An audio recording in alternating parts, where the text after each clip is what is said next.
2 weeks ago, Senator Marco Rubio's road to the Republican nomination got a bit bumpy when he had not a good debate, followed by a fifth-place finish in the state of New Hampshire when they had their primaries. But his supporters, including our next guest, say he's on the verge of turning that all around in South Carolina.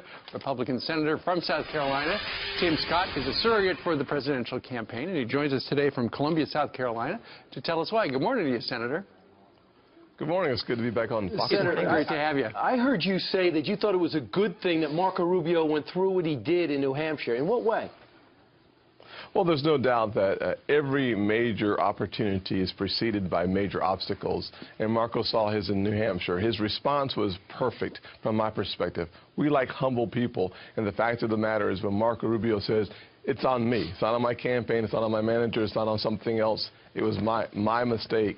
When you admit your mistake and you come back and you rebound is to show your wit, to show your ability to answer questions on the fly.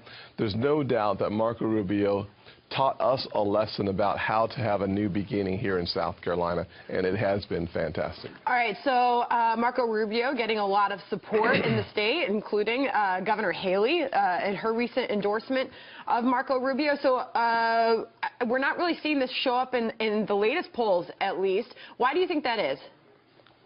Well, I think polls they're like sleeper polls. It takes a little while before you start to see the actual activity from a polling perspective indicate that the governor's support, of course, the congressman from South Carolina, Trey Gowdy, the one and only, having his support. We're seeing a lot of momentum. We're seeing a swelling of the audiences. Energy is electric in the room. I imagine that tomorrow you will see the results in the numbers of votes and not worried about the polls. So it's going to be a good day for Marco Rubio tomorrow. I tell you what, there is one poll out you guys should be talking about today. An ARG poll shows Marco Rubio in second place. Trump is way ahead. And then John Kasich is in third place. And Ted Cruz is in fourth place. I have noticed out on the trail, it doesn't seem like Marco Rubio and Ted Cruz are getting along. Well, you know, they continue to say about each other that they're good friends, that they like each other. It doesn't look like it. They've done a really good job of contrasting their records one to the other, and that's good news. Frankly, what we need to know is what the difference is between the candidates on their records. It's when you get into the quagmire pit of personal attacks that it makes the politics so ugly and unattractive for voters, and that's a negative experience for so many people watching Saturday night's debate. The only person on stage Saturday night during the debate that was presidential, in my opinion, was Marco Rubio. He did not get into the quagmire pit of personal attacks. I thought Governor Kasich as well. Senator Scott, yes, I have to ask right. you, too, from your perspective, has any Republican made an outright push to get the African-American vote?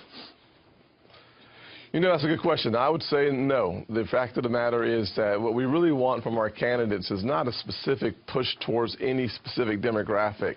What we need to have is one conservative message that will sell in any audience around the country and specifically here in South Carolina. So what I've tried to encourage my candidate to do, and he's done it so fabulously well, is to focus on what makes America great. That works for anyone, anywhere, at any time. If we do that, we win the country and we win here in South Carolina, but more importantly, we encourage a new generation of American voters to take a look at conservative principles. Well, I know the folks down in your state are forecasting a record turnout. Already a record number of absentee ballots have been asked for and have been cast.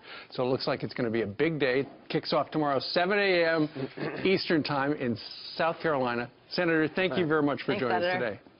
Absolutely. Y'all come on down. It's 70 degrees tomorrow. I love it down there. Hey, Senator, I got to ask you one quick question personally for you. Watching this process, does this make you want to run at some point yourself? I don't even want to run for the presidency of my homeowners association after watching this podcast. So we'll see what happens later. I don't blame you. Nice. All right. I'll take that as a no. Senator Tim Scott, thank you for joining us. God bless you.